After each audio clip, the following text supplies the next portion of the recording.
Recordemos que cuando hubo el primer Pentecostés, María Santísima acompañó con su intercesión ese descenso, esa llegada del Espíritu Santo. Y por eso ella también hoy acompaña a la Iglesia para que vivamos ese regalo del Espíritu. Juntos cantamos. Dios te salve María, llena eres de gracia, el Señor es contigo, bendita tú eres entre todas las mujeres, entre todas las mujeres, y bendito es el fruto de tu vientre, Jesús. Santa María, Madre de Dios, ruega por nosotros pecadores, ahora y en la hora de nuestra muerte. Amén, Jesús. Amén, Jesús. En el nombre del Padre, del Hijo y del Espíritu Santo. Amén. Bueno, mis hermanos, nuestra primera enseñanza en este día tiene que ver con el nombre que Cristo le da al Espíritu Santo. El nombre que más repite Cristo cuando se refiere al Espíritu Santo es el Parácletos, el Paráclito. Y lo que vamos a hacer en esta primera enseñanza, con el favor de Dios, es precisamente escudriñar un poco qué quiere decir esa palabra, qué tiene para nosotros esa palabra. Pero aquí hay una sorpresa que se encuentra en el capítulo número 16 de San Juan. Resulta que Cristo se considera, también Él se considera un paráclito. Y Él dice que el Espíritu Santo es el otro paráclito. Por ahí tiene que empezar entonces nuestro recorrido en este día. Nos vamos al capítulo 16 de San Juan y encontramos que Cristo dice: yo le rogaré al Padre, a Dios Padre, para que les envíe otro paráclito. El primer paráclito es Cristo, el segundo paráclito es el Espíritu Santo. Por ahí empieza nuestro camino en este día hermoso, de retiro, de encuentro, de comunión, de amor en Dios. Cristo se llama entonces el primer paráclito y nos dice que Él le va a pedir a Dios Padre, para que nos envíe otro paráclito. Si nosotros miramos qué fue lo que hizo Cristo, ahí encontramos las primeras señales de lo que quiere decir paráclito. Bueno, esa palabra por supuesto viene del griego, y en griego encontramos que es el primer significado que tiene. La preposición para está indicando lo que está al lado. Por ejemplo, líneas paralelas.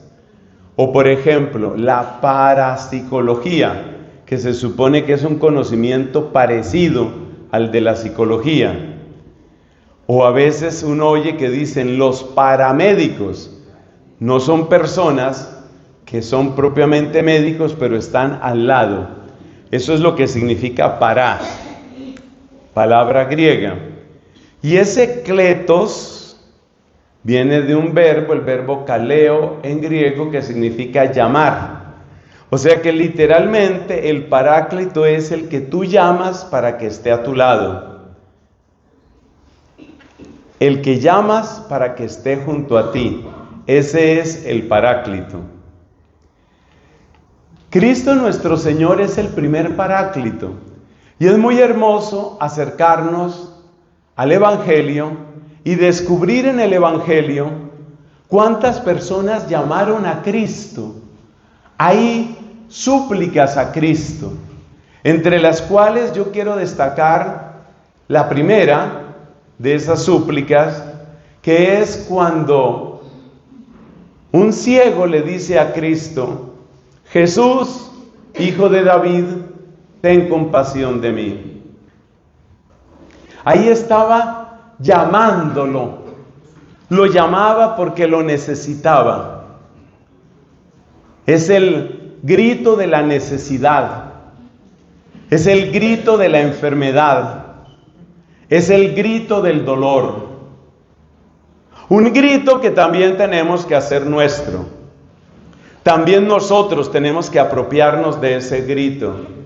Jesús, hijo de David, ten compasión de mí. Ten compasión de mí porque estoy en pecado y no logro salir del pecado. Ten compasión de mí porque estoy desorientado y no veo el camino. Ten compasión de mí porque hay una tristeza que se ha posado como una nube espesa sobre mi mente. Ese es el clamor, ese es el grito. Nosotros llamamos a Cristo y Él viene a nuestro lado. Aquel ciego en el pasaje del Evangelio estaba gritándole a Cristo. La gente incluso le decía: no moleste, cállese. La gente lo mandaba a callar. Él no se calló. Y yo hoy te invito a que tú no te calles, a que tú sigas llamando al primer Paráclito. El primer Paráclito es Cristo. No te calles, porque las voces del mundo nos dicen: cállate, es inútil que reces, es inútil que lo intentes, no vas a lograr nada. Nos quieren callar la oración, pero nosotros no nos callamos. Nosotros seguimos suplicando. Cristo nos habla también de esta súplica en la imagen de una persona, una mujer viuda, que tenía un adversario. Ustedes saben que en la Biblia la mujer viuda es la imagen de la persona desprotegida. En aquella ciudad, más que la ciudad, en aquella cultura, el protector por excelencia es el varón. La mujer viuda, que seguramente ya es huérfana, no tiene un papá que la proteja, no tiene un esposo que la proteja. Es una persona sin protección. Mientras yo voy hablando, usted va viendo estas palabras que hemos puesto en nuestro tablero y va viendo que hay conexiones con el Paráclito. Entonces esta viuda clamaba a un juez y le decía: hazme justicia frente a mi adversario. Ese era el clamor de ella. Y el juez no le ponía cuidado, pero ella seguía clamando: hazme justicia frente a mi adversario. Es interesante ver que estas personas no se callaron, porque ahí estamos aprendiendo cómo el Paráclito llega a nuestra vida. Aquel ciego no se calló: Jesús, hijo de David, ten compasión de mí. Aquella mujer viuda no se calló: hazme justicia frente a mi adversario. Entre paréntesis, en la Biblia, la expresión hazme justicia significa pon orden. Ponle orden a esta situación.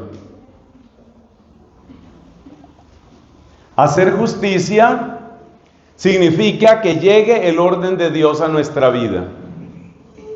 Hazme justicia. Ponle orden a esta situación. En una comunidad religiosa se puede entrar el desorden. Hay problemas de división, problemas de autoritarismo, problemas de partidismos. Hay que clamarle: Señor, haz justicia. Es decir, Señor, ponle orden a esto. En un país hay desorden, desorden político, desorden económico. Ponle orden a esto.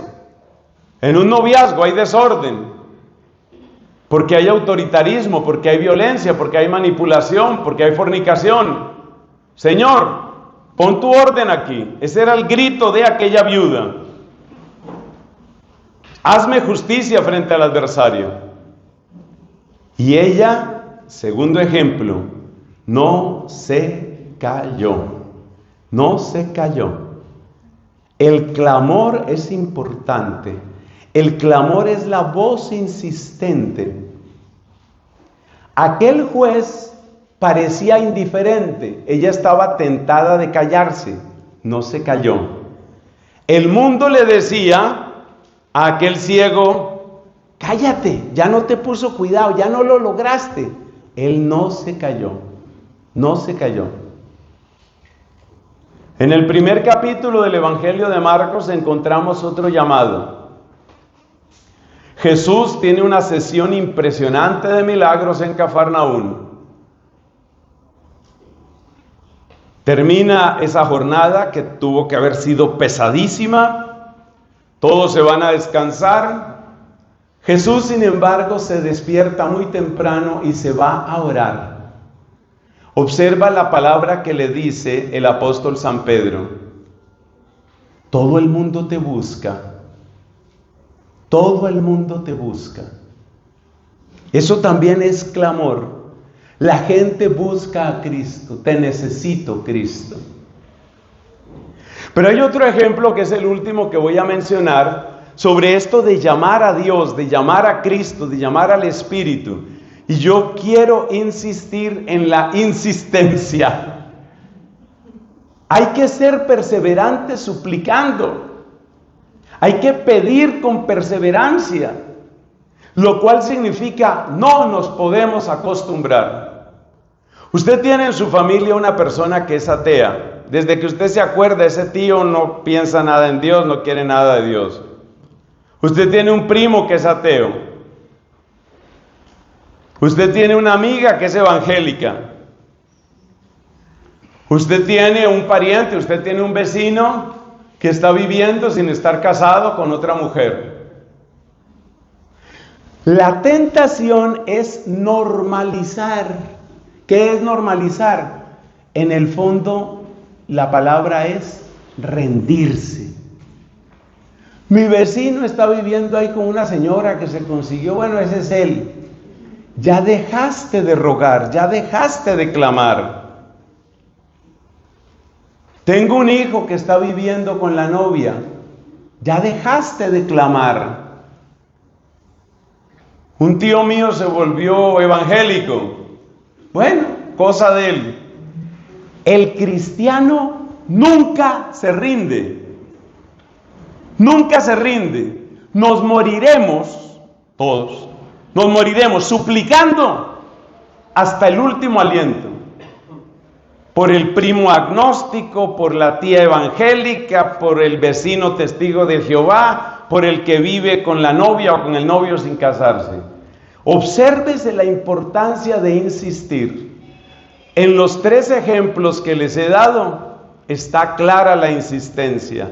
El ciego insistió, la mujer viuda insistió, la gente insistió, todo el mundo te busca. Pero para mí el ejemplo más impactante, que es el que les voy a comentar, es el de otra mujer que tenía una niña que estaba sufriendo, porque esa hija estaba siendo atormentada por un demonio, con la característica de que ni esta mujer ni su hijita eran del pueblo de Dios, eran en cambio paganos. La Biblia nos dice que era una mujer sirofenicia. Si usted recorre la geografía, se encuentra al sur Jerusalén, capital de Judea. Luego usted se encuentra Samaria, que es capital de la región del mismo nombre. Luego usted se encuentra la región de Galilea, que no tenía capital, pero la ciudad más importante era Cafarnaún. Si usted sigue más al norte, pronto usted entra en la región de Siria y de Fenicia. Por eso esta mujer era sirofenicia. Y los fenicios eran gente que practicaba la brujería. Eran realmente maestros de la brujería. La Biblia nos cuenta de una mujer que tenía un inmenso poder de manipulación, que de un momento dado dominó completamente la situación del reino de Israel. Esa mujer se llamaba Jezabel.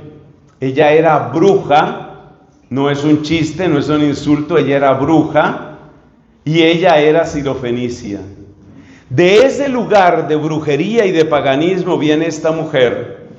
Dicho sea entre paréntesis, fíjese usted cómo donde se practica abundantemente la brujería, fácilmente se llega a casos extremos de posesión diabólica. Pero esta mujer tenía esa situación de su hijita, que era atormentada por un demonio. Y ella entonces va donde Cristo. Acuérdese que Cristo es el primer paráclito, Cristo es el primero que llamamos, Cristo es el que se pone a nuestro lado. Ella va donde Cristo y le suplica: mi hija tiene un demonio muy malo. Pero Jesús no le pone cuidado. Esta es una cosa muy misteriosa, porque nosotros sabemos que Cristo nuestro Señor es un manantial de misericordia y de dulzura, y uno no logra entender. Hay que hacer muchas explicaciones para tratar de entender por qué no acogió prontamente la súplica de esta pobre mujer, que ciertamente pertenecía a una cultura llena de brujería, llena de paganismo. Tanto insistió, vuelve la palabra, ¿no? Tanto insistió que fueron los apóstoles los que le dijeron a Cristo: atiéndela, porque viene ahí atrás gritando, clamando. Casi se diría que más que compasión, lo que tenían era cansancio, que ya no canse más. Y eso nos dice algo importante. Cuando usted le pida a Dios, trae orden a este matrimonio, trae orden a mi familia, trae orden a mi corazón, trae orden a mi cuerpo. Cuando usted suplique esas cosas, no le dé miedo, entre comillas, cansar a Dios. El Papa Francisco, entre muchas herencias que nos dejó, una fue: más nos cansamos nosotros de pedir perdón que Dios de perdonar. Primero se cansa usted. Y muchas personas, sobre todo cuando uno ha tenido que luchar contra un vicio y uno vuelve y cae, la tentación, el susurrito que el mundo y el demonio y la carne le dicen aquí en la oreja es: ya deje eso así, ya deje eso así. Ya su papá muere masón, ateo y matacuras, ya eso se quedó así. Y el cristiano católico sabe: no, porque las conversiones existen, porque el poder de Dios no se rinde, porque hasta el último momento de la existencia Dios está. Recuerden esa anécdota tan hermosa del Padre Pío, de una mujer que entre lágrimas le contaba de su esposo o alguien cercano a ella, que se había suicidado, se había botado por allá de un puente. Y el Padre Pío le dijo: entre el puente y el río todavía cabe la misericordia de Dios. Entre el puente y el río.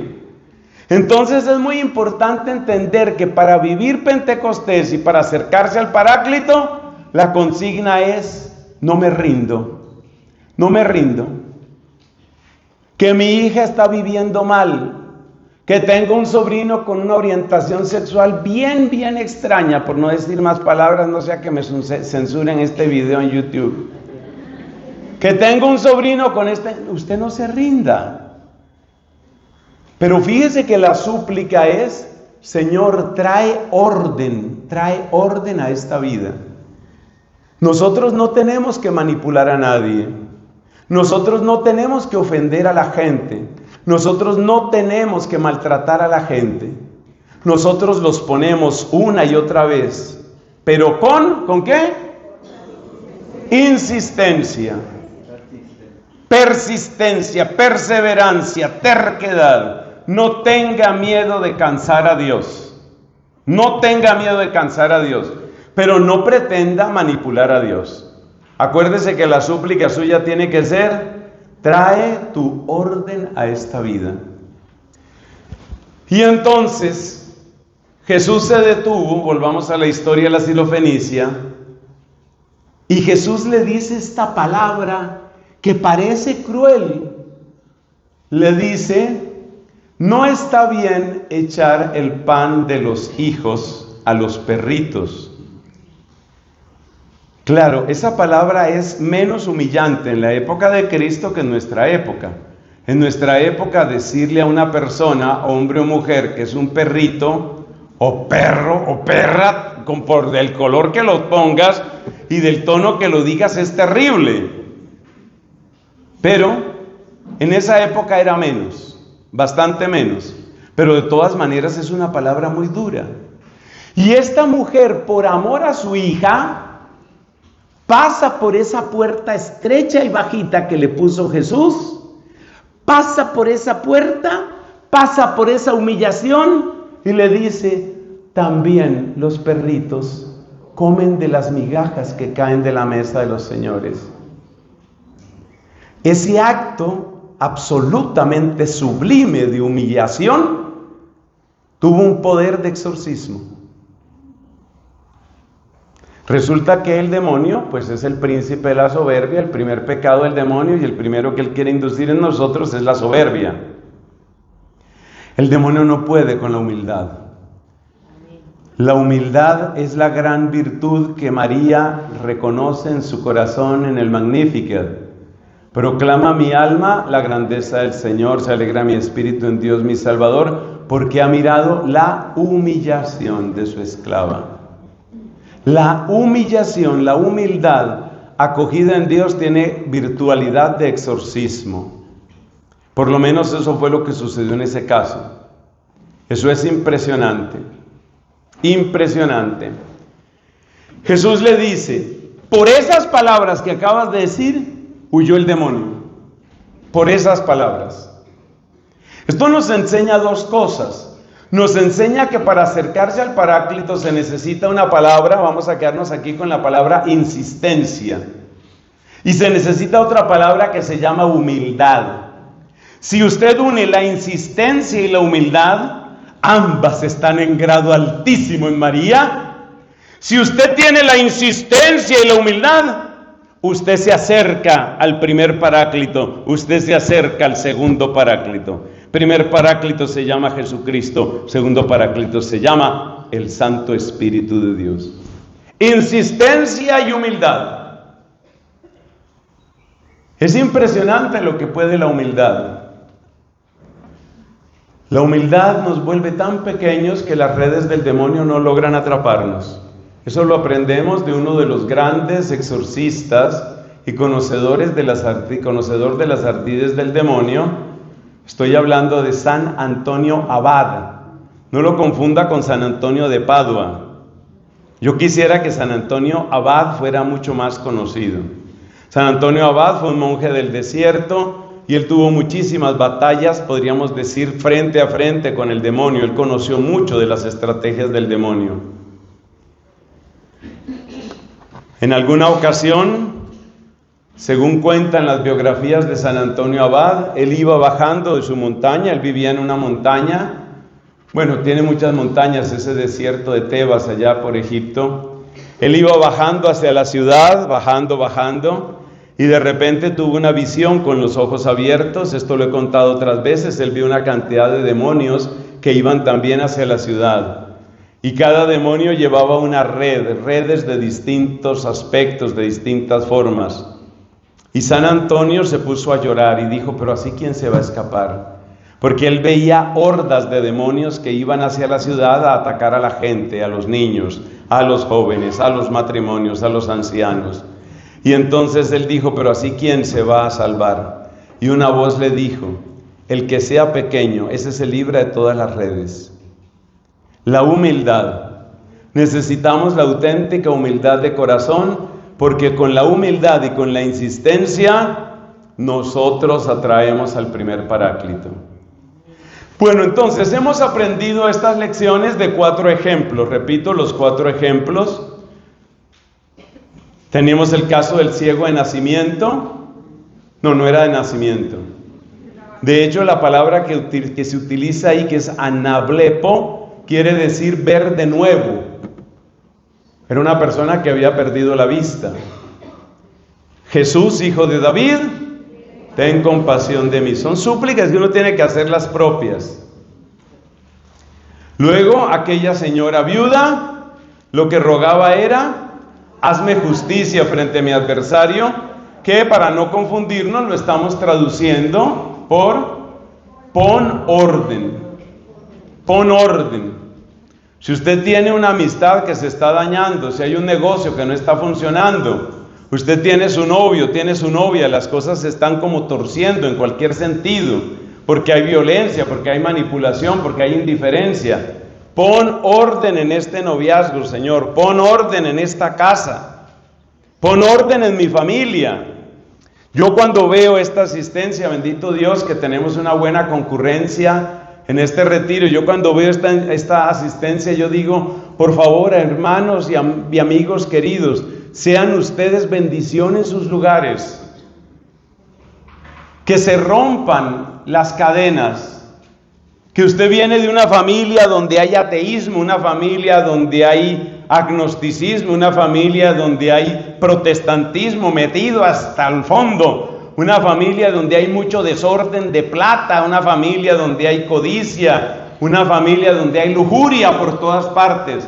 Usted diga, yo soy embajador para que se rompa esta cadena. Necesito insistencia y humildad. Humildad, insistencia. El tercer ejemplo es: todo el mundo te busca. Todo el mundo te busca. Usted puede creer esa frase es como para decirla frente al Santísimo, ya que es el equipo de adoradores de San Pío X el que ha organizado este retiro. Una de las frases bonitas para decirle al Santísimo, que es una frase de pura gratitud y de pura alabanza y adoración: póngase usted delante del Santísimo y solamente repítale: todo el mundo te busca. Que es como decirle: todos te necesitamos. Esas frases a mí me encantan, esa en particular me encanta, porque nos saca de un cierto modelo de espiritualidad demasiado centrado en el yo. Si ustedes se dan cuenta, hay muchas canciones, especialmente canciones tanto católicas como protestantes recientes, que todo es el yo, que a mí me pasó, pero yo confío en el Señor, pero el Señor está conmigo. Está bien que lo mires como un encuentro personal con Él, pero es bonito también salir del yo y decirle a Jesús: todos te necesitamos, todo el mundo te busca. Quédese frente al Santísimo, contemple a Jesús en la Eucaristía y dígale: todo el mundo te busca, todos te necesitamos, Señor. Así usted atrae al primer Paráclito. Y aquella mujer, más que con sus palabras, fue con su actitud, fue con su postración, la humildad inmensa de ella. Y le dijo Jesús: por esas palabras de humildad que acabas de decir, el demonio se fue. El demonio no soporta la humildad. La casa del demonio es la soberbia. En las familias donde hay mucha soberbia, hay que temer mucha acción del demonio en distintos pecados, en distintas divisiones, en distintos resentimientos. Donde hay mucha soberbia, el demonio se mueve a sus anchas. Pero cuando empieza a llegar la humildad, cuando empieza a llegar el reconocimiento que todos hacemos de cuánto necesitamos de Dios, cuando llega la humildad, el demonio se siente incómodo. Le decían al Padre Pío, ¿usted por qué recomienda tanto a la gente que se consagren al corazón inmaculado de María? Y decía el Padre Pío: porque el demonio nunca pudo entrar ahí. Estaba guarnecida, estaba resguardada María Santísima. Tenía una muralla que es impenetrable para el demonio. Esa muralla se llama humildad. Además, la Sagrada Escritura dice Dios resiste a los soberbios, pero da su gracia a los humildes. Entonces nos quedamos con que hay dos palabras claves. Si usted dice las dos palabras claves, puede participar del almuerzo. La primera palabra clave es insistencia. Fíjese, yo no es que manipule, pero fíjese cómo la memoria se activa cuando uno les toca la comidita. Y la otra palabra es... Bueno, está muy bien estas palabras, felicitaciones. Entonces miren, ahora tenemos que ver qué es lo que hace el primer Paráclito. Porque me parece que una falla a veces en las catequesis sobre el Espíritu Santo es que se nos olvida hablar del primer Paráclito. Y resulta que el primer Paráclito, que es Jesucristo, nos enseña qué es lo que va a hacer el segundo Paráclito, que es el Espíritu Santo. Toda esta predicación está basada en aquella frase de Juan capítulo 16 que usted buscará en el momento del descanso. Está en el capítulo 16 de San Juan. ¿Qué es lo que hace? Jesús hace muchas cosas. Jesús predica, Jesús sana, Jesús exorciza, Jesús enseña.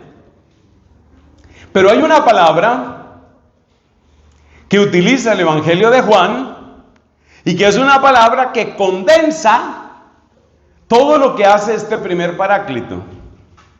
Esa palabra que condensa todo lo que hace Cristo es una palabra que en versión masculina se utiliza para soldados y en versión femenina se utiliza sobre todo para las mamás. Hablo de la Biblia. Es un verbo que, repito, en versión masculina se utiliza para los soldados y en versión femenina para las mamás. ¿Cuál es ese verbo? Es el verbo guardar o el verbo custodiar. Pero el verbo guardar es maravilloso porque guardar tiene mucho que ver con estas palabras que tenemos aquí. El verbo guardar es clave porque guardar es proteger, guardar es defender, como hace un soldado. Pero guardar también es cuidar, cultivar un tesoro. Lo que está guardado, lo que está protegido, es lo que puede florecer. Entonces, la mamá guarda a los hijos. La gallinita guarda a los polluelos. El guardar tiene un significado muy bello, un significado femenino que es cuidar, repito, en la Biblia. Guardar, que significa cuidar, como una enfermera cuida al enfermito, como una mamá cuida al bebé, como una gallinita cuida a los pollitos. Guardar. Cristo dice, yo los he guardado y nadie se perdió, como una gallinita, y nadie se perdió. Solamente el hijo de perdición. Lamentablemente ese es el título que le da Cristo a Judas Iscariote.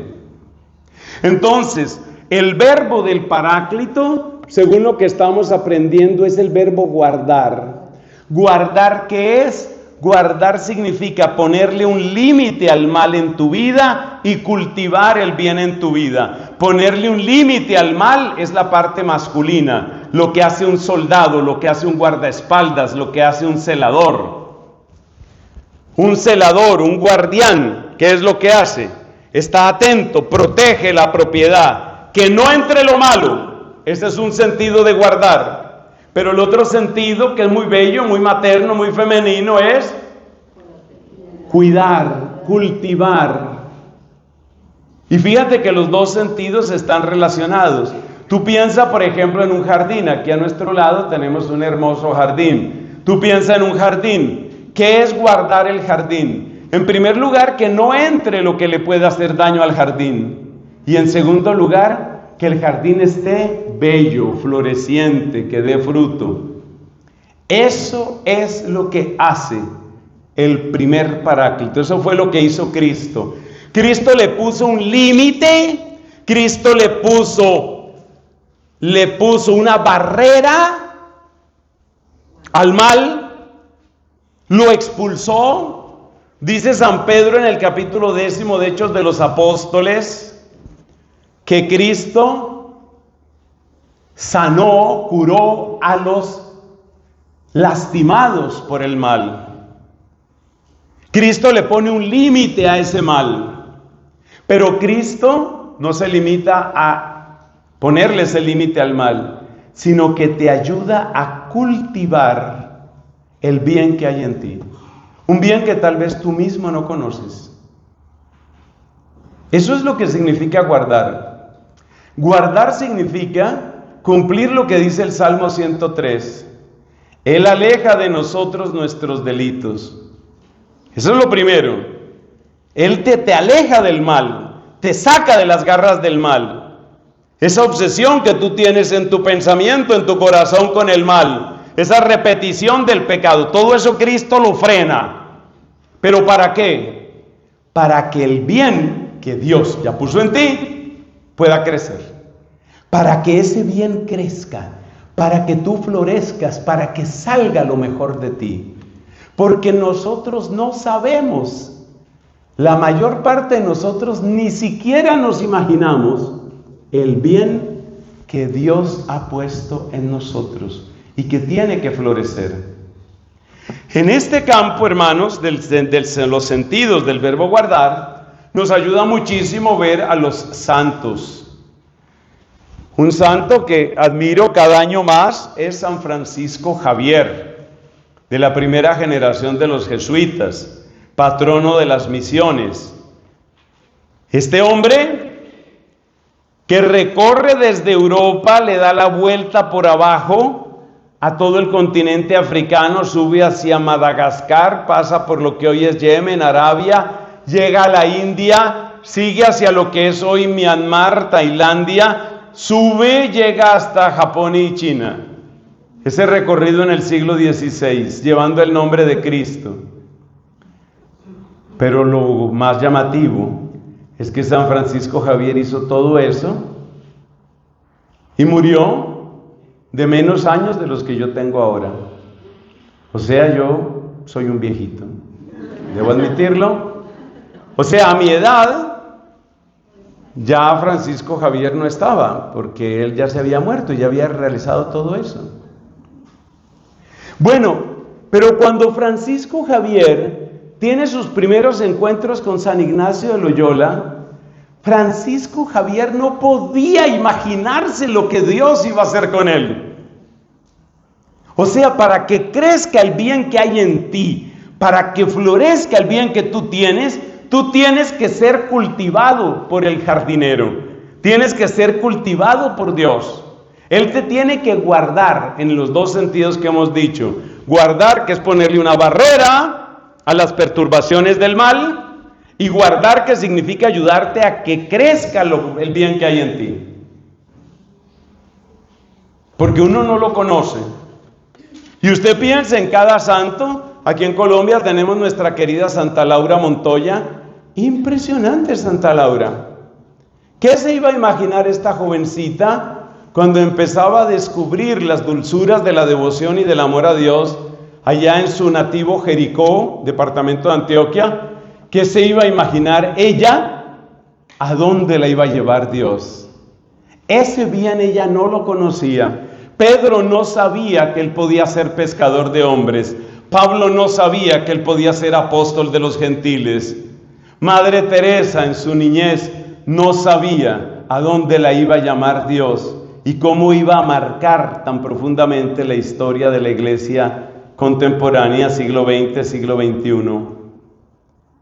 Por eso, hay que decir que la mayor parte de nosotros estamos perdiendo el tiempo.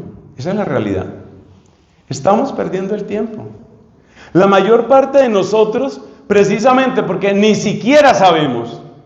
Pero es que no solo no lo sabemos, sino que a mucha gente no le interesa. ¿Y sabes por qué no nos interesa lo que Dios quiera? Porque nosotros vivimos metidos en nuestros pensamientos. Y uno dentro de su cabecita y dentro de sus pensamientos, ¿qué es lo que tiene? Yo, ante todo, me caso. Esa es una obsesión que tiene mucha gente. Me caso, Ya les he contado lo que decía un empleado de mi convento: padre, yo me caso porque me caso, así me muera de eso, me caso. Entonces la persona obsesionada con su matrimonio, la persona obsesionada con su negocio, la persona obsesionada con sus resultados deportivos, académicos, la persona obsesionada por subir en el mundo de la política, la persona obsesionada con lo que sea. Las obsesiones te enceguecen. Escribe eso que te conviene. Gracias a Dios, algo más de la mitad de las personas ya van escribiendo, y gente que no. Ustedes pues ténganles paciencia. Pero cuando salgamos al descanso, mírele a los ojos y dígale usted qué piensa de la vida. Entonces el problema está en la obsesión. La obsesión te enceguece. Según todos los datos que tenemos, el apóstol San Pedro, cuando conoció a Cristo, era un hombre viudo. Se nos habla de la suegra de Pedro, nunca se habla de esposa ni de hijos de Pedro. Todo indica que él era un hombre viudo, estaba perfectamente facultado para casarse. Pero lo maravilloso de la palabra sígueme que dice Cristo, es que el sígueme que pronuncia Cristo saca a la persona de su obsesión. Que yo tengo que tener una casa de tales características, que yo tengo que tener este matrimonio, que yo tengo que lograr este posgrado, que yo tengo que sacar adelante este negocio. Y lo grave no es que uno quiera esas cosas. Lo grave es que uno se obsesiona. ¿Y qué significa obsesionarse? Poner eso como primer lugar. Entonces ahora me dirán algunos, y sobre todo algunas me dirán: padre, pero entonces ¿no puedo desear casarme? Entonces yo le diré: soñar no cuesta nada. No, yo no le diré eso. Yo no le diré eso. Yo lo que le diré es: claro que usted puede desearlo. Y claro que usted puede dar pasos. Porque no es solo desear, hay que dar pasos. ¿Usted quiere casarse? Pues entonces tiene que dar pasos para eso. Procure estar bien arregladita, estar bien. Ayúdese, mijita, ayúdese. Usted puede hacer eso, pero ¿no qué? No se obsesione, no se obsesione. Pero es que yo quiero sacar, mi familia tiene un negocio, yo quiero dirigir ese negocio, quiero sacar adelante el negocio. Eso no está mal. Que usted quiera ser un hombre de empresa, Dios bendiga a Colombia con buenas empresas. Sabemos que la clase empresarial ha sido lastimada y maltratada de una manera brutal en los últimos años. Colombia necesita gente de empresa, necesita buenos políticos, buenos científicos, buenos literatos, buenos artistas. Que usted quiera ser artista, maravilloso, maravilloso. Un amigo de otro país con muy buena voz, tenía voz de tenor profesional, un gran cantante, y él tenía su sueño, pero yo no sé en qué momento el sueño ya casi era una obsesión, porque él estaba así soñando, o que estaba casi obsesionado, con ciertos lugares donde se han consagrado los grandes tenores. Ustedes saben que en Viena y en París y sobre todo en Italia hay escenarios que son súper famosos. Y luego en Estados Unidos, entonces que usted dé un concierto en tal o cual lugar. Usted puede desear, y es natural que usted desee, que desee la salud, que desee la felicidad, que desee salir adelante en su negocio, que desee tener una familia armoniosa. Está muy bien. El peligro es la obsesión enceguece. Entonces el cuidado de Dios, que es a donde yo quiero llegar, el cuidado de Dios es el que verdaderamente saca de ti lo mejor, lo que ni tú te puedes imaginar. Y es impresionante por dónde lleva el Señor a muchas personas. Es impresionante. Yo quiero destacar aquí un ejemplo poco conocido en nuestro país, que bueno que se conozca más. Hay una señora, ya murió, beatificada, casada, con hijos, una gran mística mexicana llamada Concepción Cabrera de Armida, conocida también como Conchita, pues así le dicen a muchas Concepción. ¿Por qué estoy destacando el ejemplo? Porque ella era una mujer casada. A veces todo el mundo piensa, no, si voy a ser santa, entonces no, hay que ser religiosa, y como ya no fui religiosa, entonces ni religiosa ni nada, no se hizo nada finalmente. No es cierto, no es cierto. Hay personas casadas, hay personas solteras, admirables. Y por supuesto hay muchísimas religiosas y consagradas admirables. Lo que te quiero decir es que el punto principal no es cuál es mi estado de vida. Ni siquiera el estado de vida es lo que más importa. Porque también hay personas que se obsesionan con eso. Hay gente que se obsesiona con que yo tengo que ser sacerdote, con que yo tengo que ser religiosa. La única obsesión es: quiero buscar tu rostro buscaré, Señor. Esa es la obsesión. Quiero hacer tu voluntad, quiero seguirte, quiero amarte, quiero estar en amistad contigo, quiero tener mi oído abierto hacia ti. Y ese es el espacio que tú le abres a Cristo para que Cristo pueda guardarte. ¿Y guardar qué significa? Echar fuera el mal y cultivar el bien que hay en ti. Les invito, hay muchos escritos de Concepción Cabrera, muchos escritos en internet, y no es difícil conseguir libros de ella. Es que me impacta muchísimo. Una mujer casada, con hijos, con esposo. Entonces, hay que saber que Dios tiene su plan para todos. Seguramente el día que ella se estaba casando, o cuando ella estaba en su noviazgo, ella no se podía imaginar lo que Dios le tenía preparado. Iba a hacer de ella una persona que al mismo tiempo es, lo que ya dije, casada y mamá, pero también una mujer profundamente mística que amó de un modo intensísimo a la iglesia y que recibió dones inmensos del Espíritu Santo.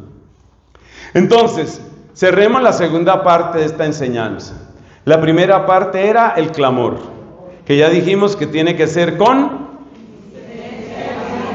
insistencia y humildad. Estamos hablando del primer paráclito. No hemos llegado todavía al segundo paráclito.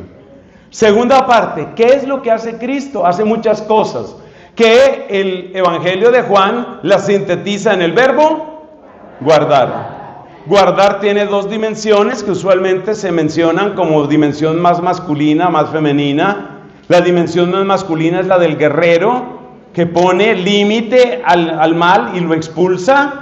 Y la dimensión más femenina, más materna, es la de cuidar, la de cultivar, sacar lo mejor de ti.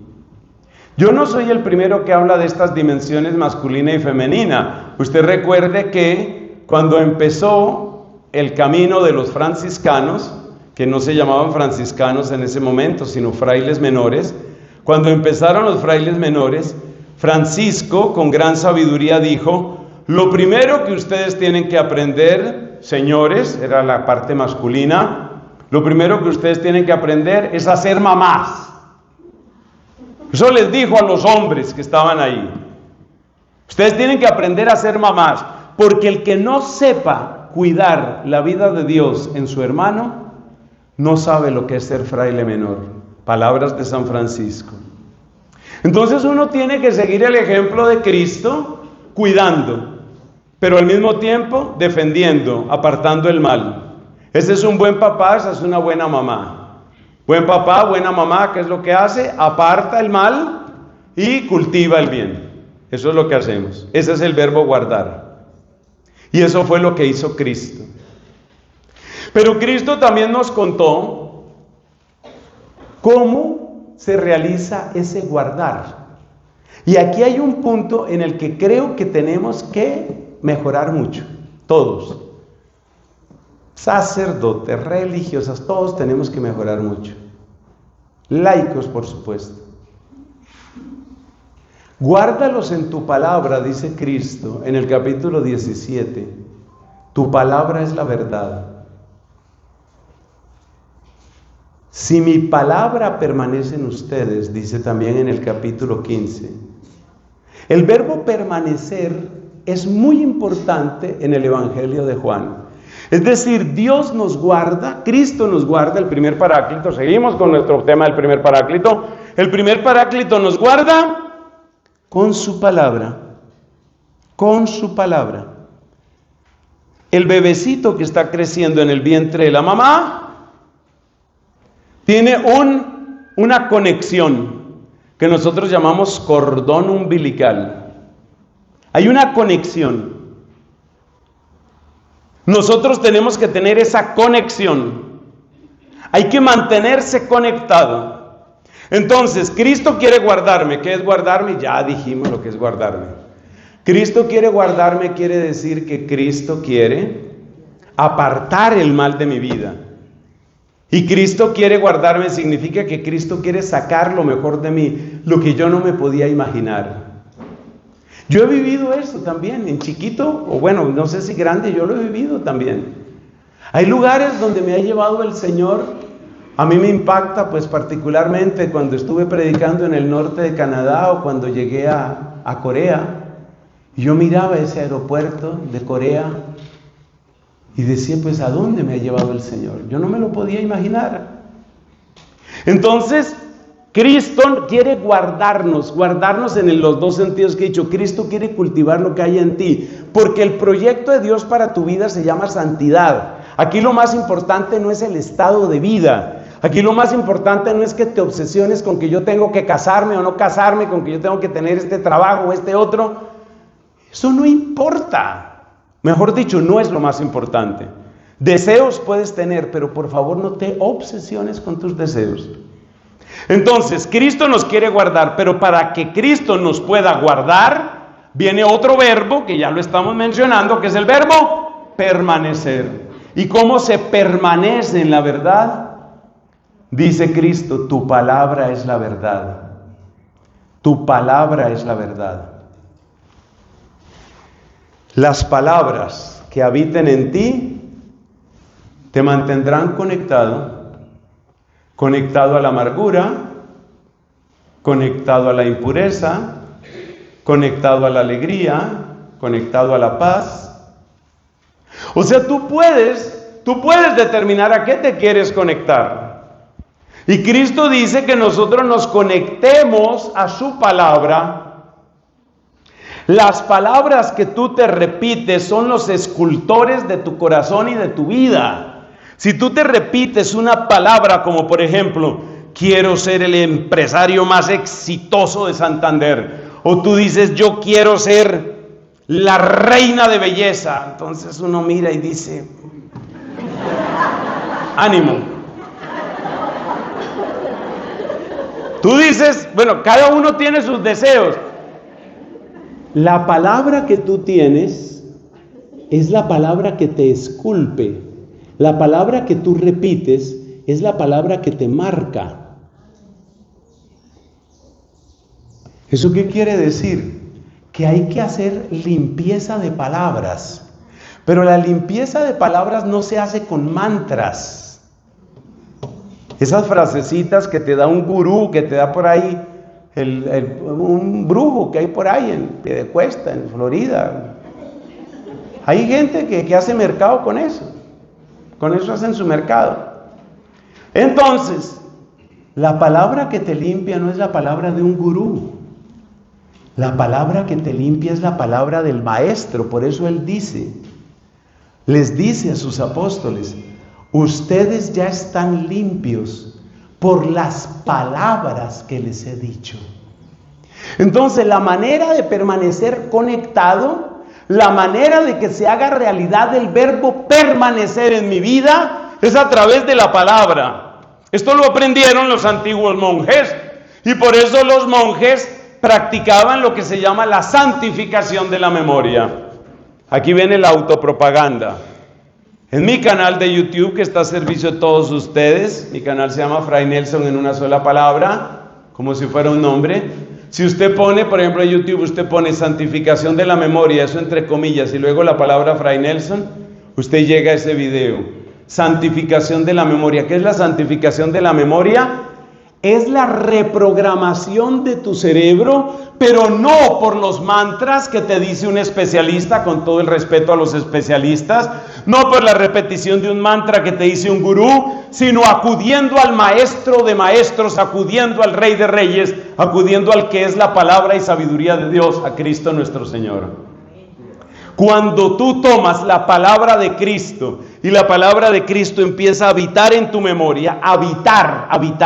La palabra de Cristo empieza a habitar dentro de ti. Esa palabra trabaja y activamente expulsa lo que no le agrada a Dios. Entonces hay que tener mucho cuidado con unos aparaticos. Yo también tengo de esos aparaticos, a ver si los traje, por aquí los tengo. Estos aparaticos se llaman audífonos. Tenga cuidado con los audífonos, o mejor dicho, con lo que le llegue a través de sus audífonos. Si usted está oyendo basura, si usted está oyendo porquería a través de sus audífonos, esa porquería vive dentro de usted, esa porquería trabaja dentro de usted. ¿Y eso qué significa? Que su vida se vuelve porquería. Eso es lo que significa. Entonces, ya nos lo han dicho todos los directores y maestros espirituales, uno tiene que guardar los sentidos. Yo no puedo oír cualquier cosa, yo no puedo bailar cualquier cosa, yo no puedo leer cualquier cosa, yo no puedo prestar mi oído a cualquier chismoso.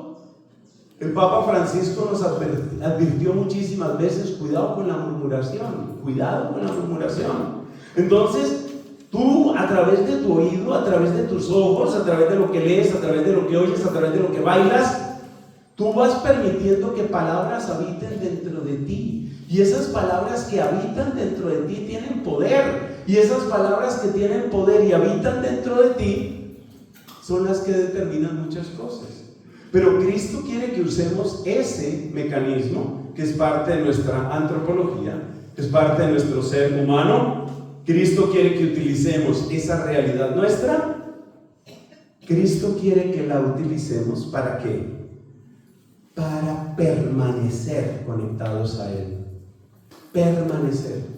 Por eso, yo ya de esto he hablado otras veces, pero creo que en esta tengo que insistir mucho más. Enamórense de la liturgia de las horas, sobre todo del laudes. Yo le tengo un amor, le tengo una devoción particular a la oración de laudes. Tanto que desde hace años, en la página mía, en la parte del blog de mi página, todos los días publico laudes, en audio. Y yo mismo hago la oración oyendo.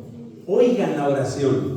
El oído tiene un poder muy grande. Por eso, Deuteronomio capítulo 6 dice: escucha, Israel, escucha, abre tu oído. Entonces yo me he puesto, desde hace años me he puesto en la tarea de grabar todos los laudes de todos los días, de todos los domingos, de todas las fiestas, de todo. Porque quiero, para mí mismo, porque lo necesito, porque soy un mendigo de Dios. Para mí mismo lo quiero y lo quiero para ti. Tanto que en los retiros espirituales, para laicos, para religiosos, para sacerdotes, también a mis hermanos sacerdotes yo les digo, cuando vayan a rezar laudes, recen, hagan laudes de pie y leyendo, aunque usted esté solo en su habitación o esté solo en su capilla. Lea, oiga, utilice el poder del oído. La gente le da mucha importancia a la programación neurolingüística y le da mucha importancia que el gurú me dijo, que el psíquico me dijo. ¿Por qué le damos tanta autoridad a esas voces? Que sea la palabra de Dios. Por eso también hace unos años me puse en la tarea, no es la única versión, hay otras y seguramente mejores, pero me puse en la tarea de grabar la Biblia entera. Por eso ustedes tienen ese programa que se llama 365 días para la Biblia. Oír la Biblia entera, porque a medida que la Biblia va viviendo dentro de ti, la palabra que llega dentro de ti permanece activa y eficaz. Dice Isaías capítulo 11 me parece, ahora no sé si es 55, toca el múltiplo de 11. Dice, la palabra que sale de mí no volverá vacía. No volverá vacía, hará lo que yo le mando. Entonces, cuando tú oyes la palabra de Dios, esa palabra trabaja dentro de ti. Y entonces esa palabra poco a poco va limpiando. Va limpiando. De tal manera que en proporción, por cada minuto de basura necesitas 1 hora de palabra de Dios. Entonces, si tú oyes una canción puerca de, no sé, cualquier cosa, digamos eso, que ustedes ya saben, ya oyó esa canción puerca que había por ahí. La canción dura 4 minutos, usted necesita unas 4 horas de escucha para que le salga toda esa basura, para que le salga, y le va saliendo esa basura. Y así usted permanece en el Paráclito, en el primer Paráclito. Esa es la manera de permanecer en el primer Paráclito. Pero no es solo esa palabra, hay otras palabras que uno ha oído que son terribles. La gente se ofende mucho. Es algo espantoso. Las palabras que se dice la gente, los insultos entre hermanos, desprecio en la oficina, una mamá exasperada que le dice al hijo, no sé por qué lo dio a usted, no sé por qué lo parió a usted. La palabra que dice el papá, usted sí es mucho inútil. Ay, mijo, usted sí no sirve para nada. Esas palabras quedan ahí dando vueltas. Y uno tiene que meter guerreros. Óigame esa frase tan bonita. Cuando tú le permites a Cristo que Él venga con el poder de su palabra a tu vida, tú estás metiendo guerreros que batallan a tu favor. Guerreros que batallan a tu favor. Esa es la palabra que tú recibes. Y ahí termina el tema del primer Paráclito, pero no termina todavía esta primera enseñanza. Entonces, ¿qué aprendimos del primer Paráclito? Que hay que llamarlo con insistencia y con humildad. Eso tiene que quedar perfectamente claro. Que Él nos guarda, y que guardar significa Él aparta de nosotros el mal y cultiva un bien que ni siquiera nosotros conocíamos. Y que hay que permanecer, y que la mejor manera de permanecer es a través de su palabra. ¿Y qué hay que hacer para que permanezca esa palabra? Hay que oírla, hay que grabarla, hay que memorizarla, hay que repetirla. Eso era lo que hacían los antiguos monjes, exactamente eso. Los antiguos monjes lo que hacían era aprenderse. Muchos de ellos se sabían amplias partes de la Biblia. Del fundador de mi comunidad, Santo Domingo de Guzmán, se dice que podía recitar prácticamente de memoria el Evangelio según San Mateo, que era el preferido de él, y las cartas de San Pablo, 14 cartas, y en aquella época se consideraba como carta de Pablo también la carta a los hebreos. La memoria, la santificación de la memoria, santificación de la memoria. ¿Cómo se logra? A través de la palabra que tú repites. Ese es el primer Paráclito. Vamos a cerrar esta primera enseñanza con una frase también de Cristo, nuestro primer Paráclito. Cristo dice estas palabras que son preparatorias para Pentecostés.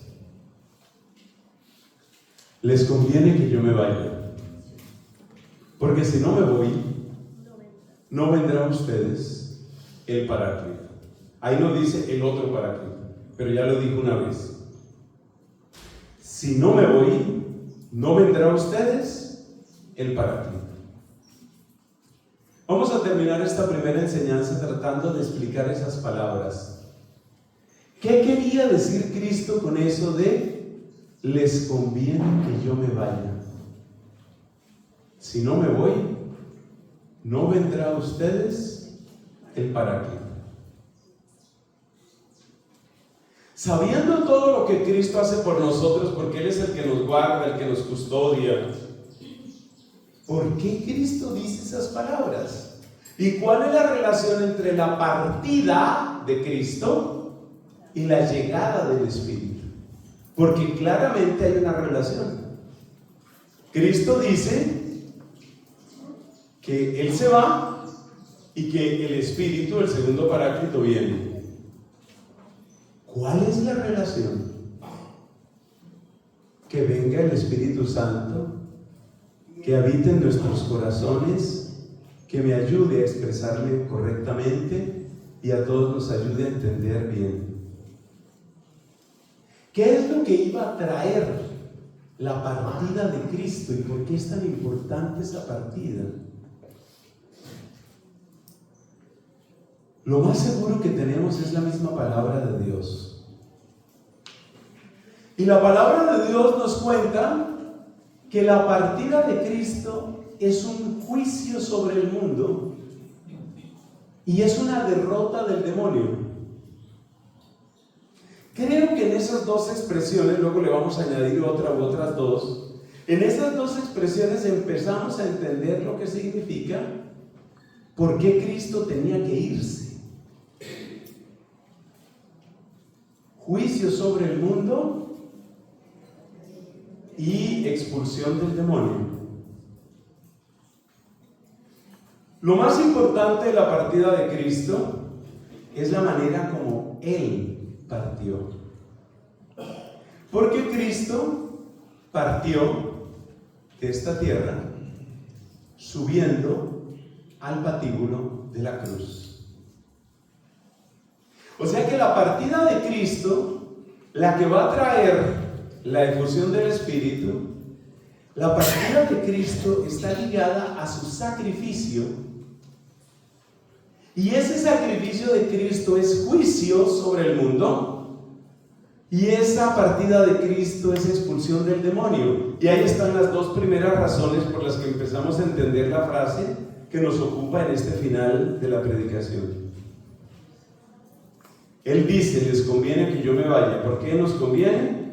Porque su partida, que fue en la cruz, significa juicio sobre el mundo y expulsión del demonio. ¿Cómo sucede esto? ¿A qué llamamos juicio sobre el mundo?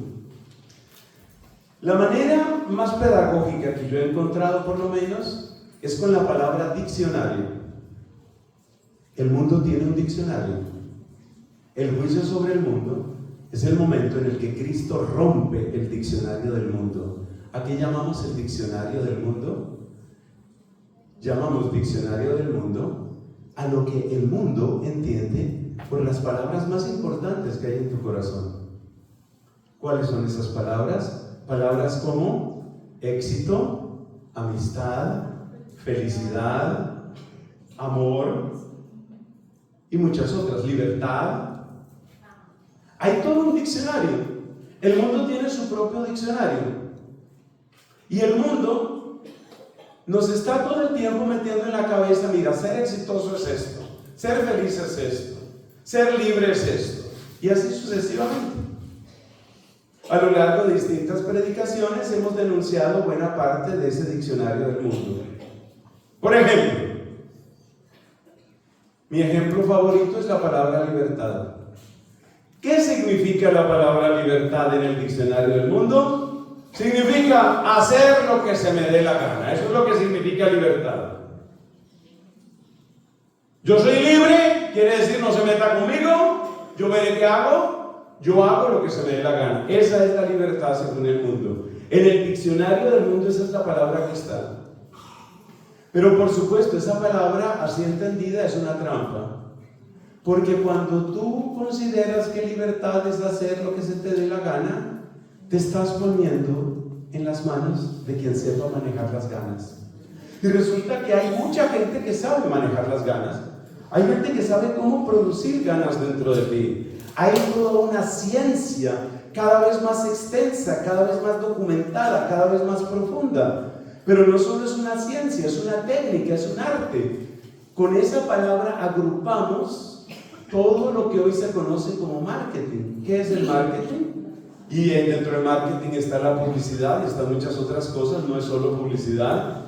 ¿Qué es el marketing? Es el estudio de cómo producir y dirigir las ganas de la gente. ¿Para qué? Para que tú compres los zapatos que tienes puesto, para que tú utilices las gafas que tienes puestas, para que tú vayas de vacaciones al sitio que ya tienes claro que vas a ir porque hay que ir, para que tú utilices tales productos de aseo. El marketing se encarga de crear un modelo que te resulte atractivo, utiliza muchísimos recursos que por supuesto no vamos a analizar aquí. Por ejemplo, el recurso de la popularidad, la celebridad, la belleza, etc.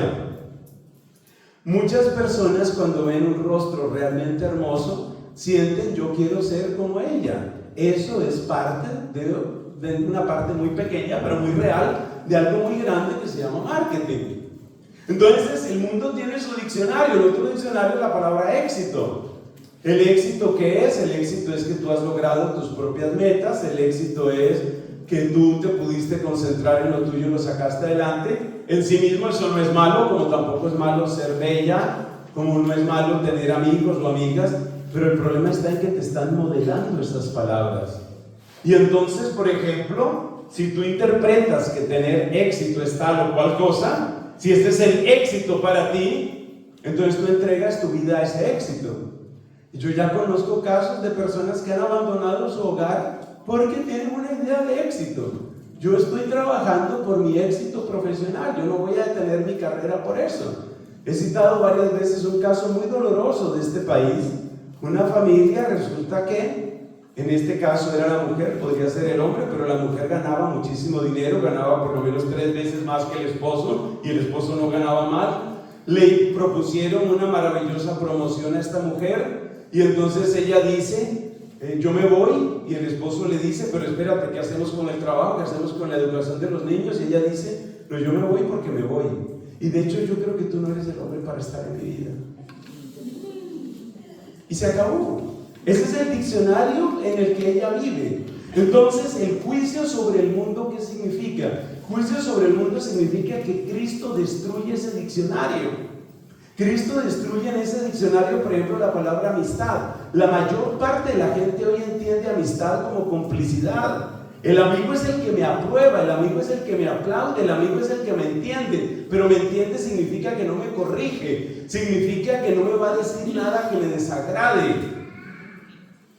Cristo cambió, Cristo rompió ese diccionario, porque Cristo mostró a dónde conduce esa idea de libertad, esa idea de amor, esa idea de amistad, esa idea de religión, esa idea de fe. Cristo rompió ese diccionario y trajo un nuevo diccionario. Por eso Jesús les dijo: yo lo que les mando a ustedes es que se amen. Pero añadió, ¿qué fue lo que añadió? Como yo los he amado. Eso es cambiar el diccionario. Entonces, en su muerte, en su manera de vivir y sobre todo de morir, Cristo rompió el diccionario. Ahora sé lo que es tener éxito. Si yo miro a Cristo crucificado, a ver dónde está mi cruz. Si yo veo a Cristo crucificado, cualquiera diría: en el diccionario del mundo esto se llama derrota, fracaso. En el diccionario de Dios, aquí está la victoria. Entonces Cristo juzgó al mundo. ¿Qué significa juzgar al mundo? Cristo rompió el diccionario del mundo. ¿Qué más hizo? Expulsó a Satanás. ¿Por qué? Porque en la cruz están las 3 virtudes que más odia el demonio. Ya dijimos una, la humildad. Hay que añadir otras 2. La obediencia. El demonio detesta la obediencia porque es completamente opuesta a la soberbia. Y el demonio detesta la caridad. Y las razones por las que Cristo está en la cruz son humildad, obediencia y caridad. Por eso la cruz de Cristo es el exorcismo más perfecto. En la cruz ha sido expulsado el demonio. Entonces nos vamos dando cuenta de cómo la partida de Cristo nos hizo un gran bien, porque rompió el diccionario del mundo. Eso es lo que la Biblia llama juzgar al mundo. Y además expulsó al demonio. Maravilloso. Pero ¿qué tiene que ver esto con el Espíritu Santo? Hermanos, nos faltan 2 puntos, 2 pequeños puntos. El primer punto es que la cruz es la gran cátedra, es decir, la gran lección la da Cristo desde la cruz. Y en este caso no estoy hablando de una lección teórica como la que puede dar un profesor en su salón. Yo le voy a hablar a usted de otro tipo de cátedra. Cristo me mostró yo quién era. Porque la mayor parte de nosotros tenemos siempre una explicación. Somos expertos, lo digo por mí, que he cometido tantas faltas y errores en la vida.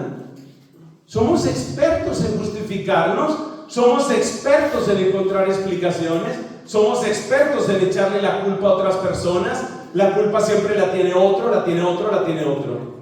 Pero cuando tú te quedas el suficiente tiempo delante de la cruz, hay algo maravilloso que sucede. Y eso maravilloso que sucede está descrito en el capítulo 15 de San Marcos. Cuando muere Cristo, que fue torturado por aquellos romanos a nombre de los judíos, cuando muere Cristo, el que estaba ahí dirigiendo la operación, el torturador mayor, el centurión, ¿qué dice? Verdaderamente este era el Hijo de Dios. Y también nos cuentan los evangelios que Cristo nuestro Señor murió y dice, y la gente se fue del Calvario dándose golpes de pecho. Quédate mirando a la cruz.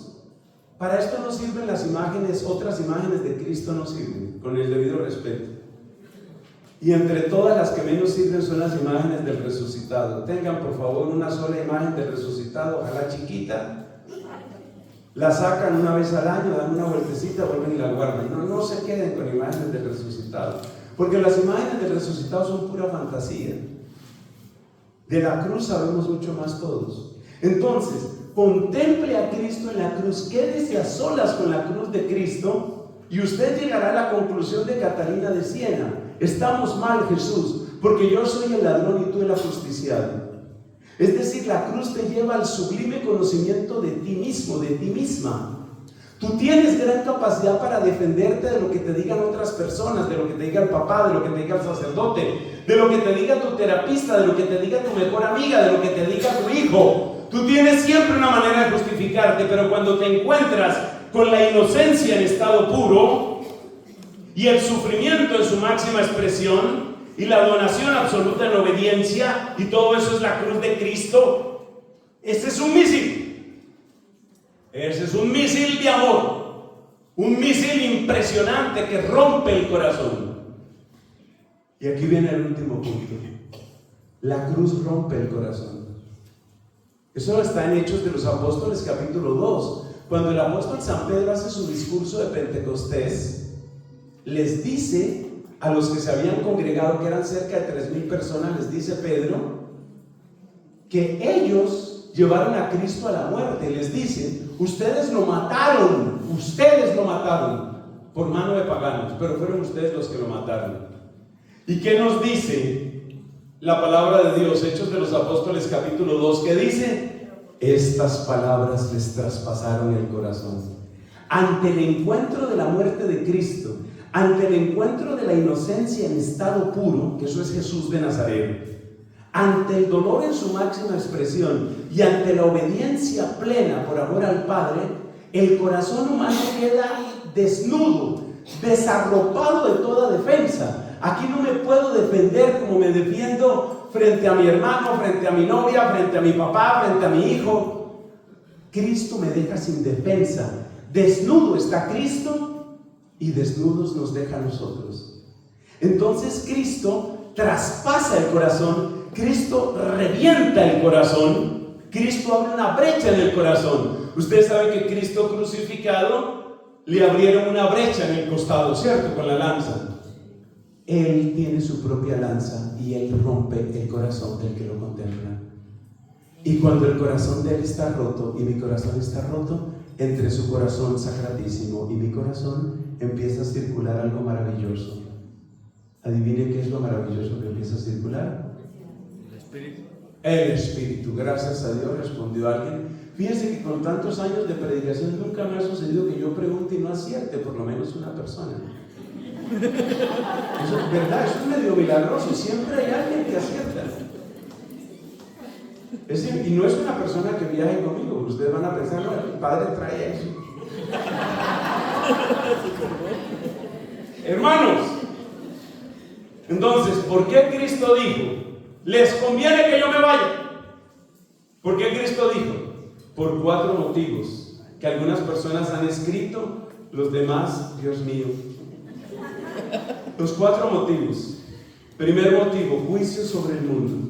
Cristo rompe el diccionario del mundo. Cristo me cambia el chip. Cristo me dice, entonces ser amigo no es lo que yo pensaba. Entonces ser feliz no es lo que yo pensaba. Eso es tremendo. Segundo, Cristo expulsa a Satanás porque en la cruz brillan particularmente la humildad, la obediencia y la caridad. Pero en grado infinito, en grado sumo. Satanás no aguanta eso. Satanás huye.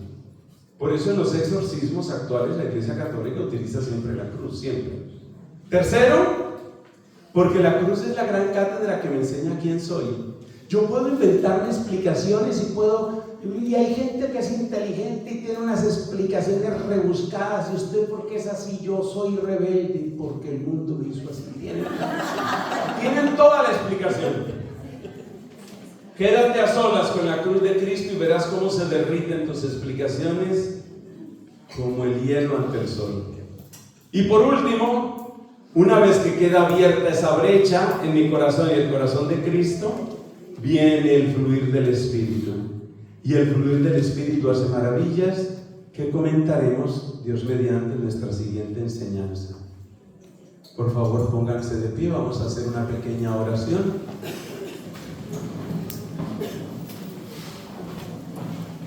Es grande, Señor, el amor con el que nos has amado. Es grande tu ternura, es infinito tu poder.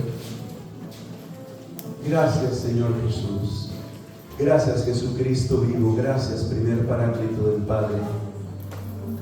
Gracias por la manera como tú nos guardas, como tú nos cuidas, como tú nos cultivas. Gracias por la fuerza de vida que tú traes a nuestra vida. Gracias, Señor Jesús.